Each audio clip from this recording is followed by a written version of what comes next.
Mes chers compatriotes congolais, c'est toujours un plaisir d'ouvrir le champ du débat et de contribuer avec vous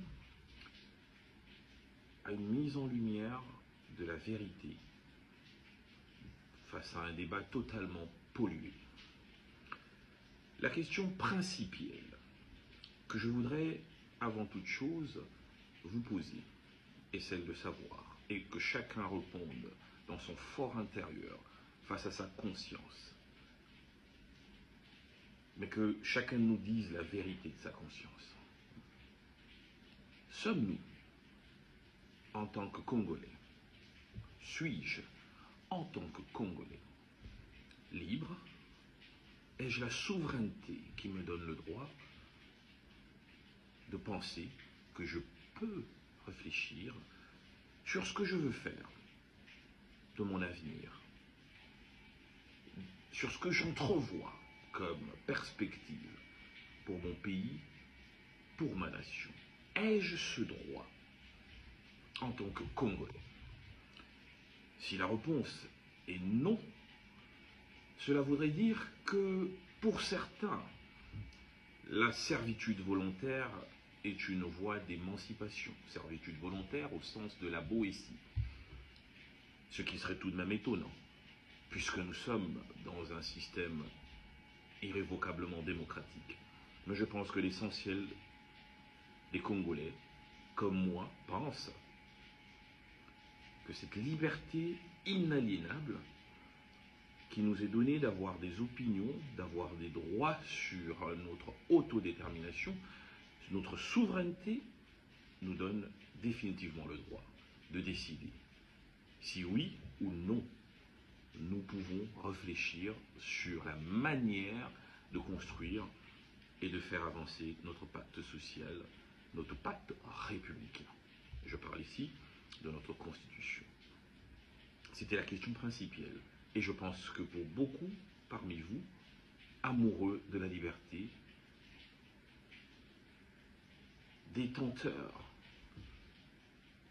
inaliénables de leur propre dignité, vous pensez comme nous, vous pensez comme moi, que vous avez ce droit et que personne ne peut vous arracher ce droit de pouvoir décider de ce que vous voulez faire, de votre avenir, de l'avenir de votre pays. Lorsqu'on a dépassé cette question, on tombe tout de suite dans une controverse, celle qui alimente le débat public, celle de savoir le problème du Congo actuel. Est-il un problème d'homme? Est-il un problème de système? Ceux qui pensent qu'il ne faut pour le moment rien toucher inclinent à considérer que la problématique, c'est plutôt une problématique individuelle, les hommes. Moi, je suis plutôt de l'école systémique qui pense qu'il s'agit du système. Pourquoi je le dis?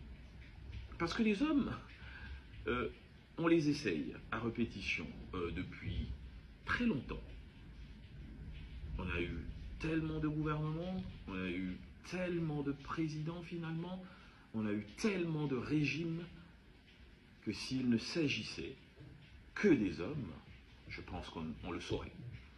Maintenant, pourquoi je pense que c'est une question systémique? Pour la simple et unique raison qu'à l'origine de la prospérité des nations, l'anthropologie politique nous enseigne qu'il s'est agi de combattre les relents naturels de l'homme. Je pense que Rousseau a perdu dans la mesure où cette idée que l'homme est bon, mais qu'il est perverti par la société, a trouvé des limites dans l'application avec la victoire des pensées qui sont celles de Montesquieu, de John Locke, l'utilitarisme, le conséquentialisme de Bétham, mais aussi de John Stuart Mill. Ici, je vais au fondement de ce qui constitue le soubassement de l'organisation des sociétés modernes, sur lesquelles nous plagions, parce que quand nous parlons de constitution, du oui, du non, en réalité, nous imitons des systèmes qui ont été pensés et appliqués dans des sociétés qui ne sont pas les nôtres, qui sont des sociétés occidentales. Donc il faut aller à l'origine de la problématique, et je détaille. Le problème, ce n'est jamais les hommes, parce que les hommes, ils sont ce qu'ils sont. Si vous n'avez pas de règles, ils font n'importe quoi. Si vous n'avez pas de règles, c'est la loi du plus fort. Si vous n'avez pas de règles, c'est la disharmonie et l'instinct de survie qui gagnent. L'harmonie vient des textes qui sont adaptables au fur et à mesure de l'évolution des sociétés. Les constitutions, même dans les pays développés, ont toujours subi soit de profonds amendements, comme aux États-Unis, soit des changements complets, comme en France. Il s'agit de constater avec nous que ce n'est pas dans l'idée d'une essentialisation ou d'une consécration quasi transcendante des réalités constitutionnelles que se trouve l'évolution des sociétés. Les constitutions sont des réalités immanentes, et nous avons tous compris qu'il faut les adapter à nos objectifs en tant que société.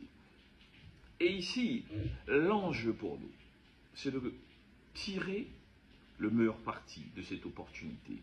Le président de la République, en réalité, volontairement ou involontairement, ouvre une brèche pour qu'une nouvelle génération politique puisse prendre le pouvoir. Ceux qui, aujourd'hui, combattent la question systémique et veulent s'arc-bouter sur la question individuelle, oublient qu'ils ont tous été expérimentés en tant qu'individus dans la gestion de la République, à quelque niveau que ce soit, et qu'ils n'ont pas apporté les résultats dont ils pourraient se vanter aujourd'hui en termes prospectifs. Mieux, la plupart, à l'exercice du pouvoir, à quelques échelles, ont tous, à un moment donné, été les chantres de la réforme constitutionnelle. Les vidéos existent, les images existent. Aujourd'hui, ils ont une crainte qui est nourrie par des conflits individuels entre eux et le président de la République. C'est cela la vérité. Le débat du oui ou du non, le débat du non s'agissant de leur point de vue, ne prend le pain, ne prend l'eau, ne prend l'électricité, ne prend la santé, ne prend l'école, ne prend les infrastructures, ne prend la sécurité que pour prétexte. La réalité du problème, c'est qu'ils savent que leur seul problème, c'est eux face au président de la République. Le camp de Martin Fayoulou, c'est une acrimonie qui trouve sa genèse en 2018. Nous savons ce qui s'est passé, nous savons pourquoi ils sont dans cet état, ils ont cette conviction erronée qu'ils auraient gagné cette élection. Le camp du Front commun pour le Congo, du président honoraire Joseph Kabila, c'est une rancœur du fait d'un divorce brutal en 2020-21 et l'espoir secret de voir s'effondrer un édifice qui s'est substitué au leur. Le camp de M. Katumbi et autres, en fait, c'est de l'égotisme pour eux. L'idée de se dire qu'ils ont un destin prétendument national et que ce destin est contrarié par la présence du président Félix Tshisekedi.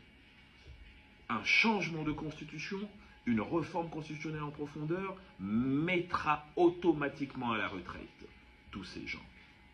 Dans une perspective de 10 ans, ils seront trop vieux, de 14 ans, n'en parlons pas. Voilà leur véritable crainte.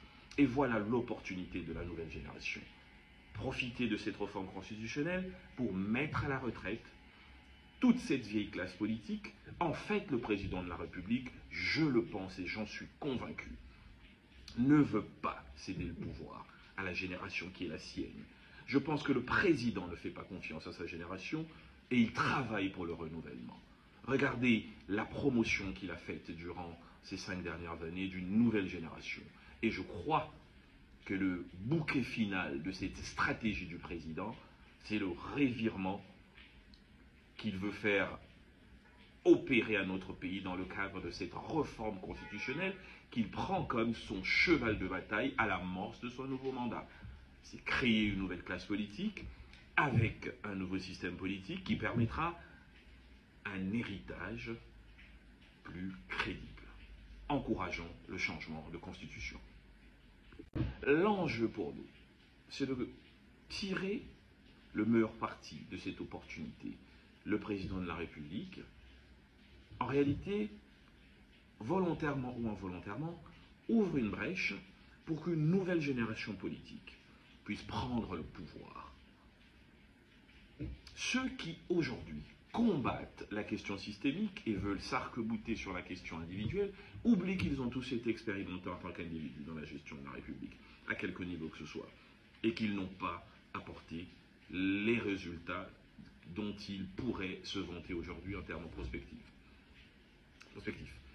Mieux, la plupart, à l'exercice du pouvoir, à quelques échelles, ont tous, à un moment donné, été les chantres de la réforme constitutionnelle. Les vidéos existent, les images existent.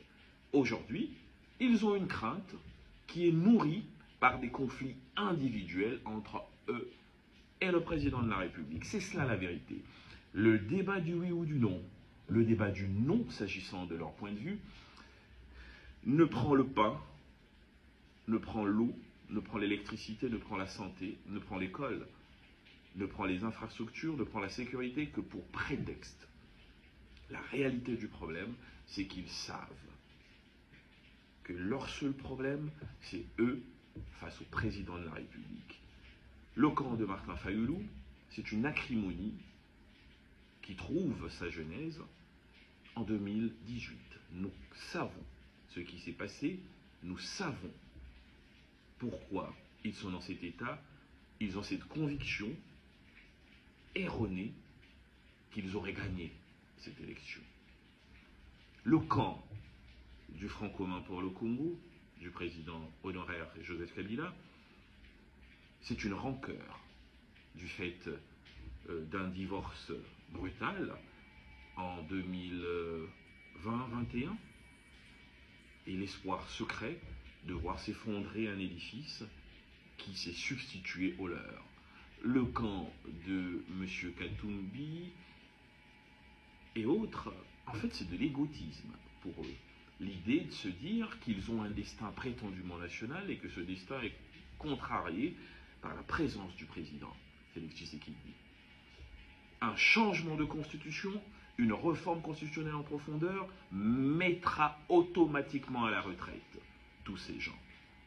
Dans une perspective de 10 ans, ils seront trop vieux, de 14 ans, n'en parlons pas. Voilà leur véritable crainte. Et voilà l'opportunité de la nouvelle génération. Profiter de cette réforme constitutionnelle pour mettre à la retraite toute cette vieille classe politique. En fait, le président de la République, je le pense et j'en suis convaincu, ne veut pas céder le pouvoir à la génération qui est la sienne. Je pense que le président ne fait pas confiance à sa génération et il travaille pour le renouvellement. Regardez la promotion qu'il a faite durant ces 5 dernières années d'une nouvelle génération. Et je crois que le bouquet final de cette stratégie du président, c'est le revirement qu'il veut faire opérer à notre pays dans le cadre de cette réforme constitutionnelle qu'il prend comme son cheval de bataille à l'amorce de son nouveau mandat. C'est créer une nouvelle classe politique avec un nouveau système politique qui permettra un héritage plus crédible, encourageant le changement de constitution.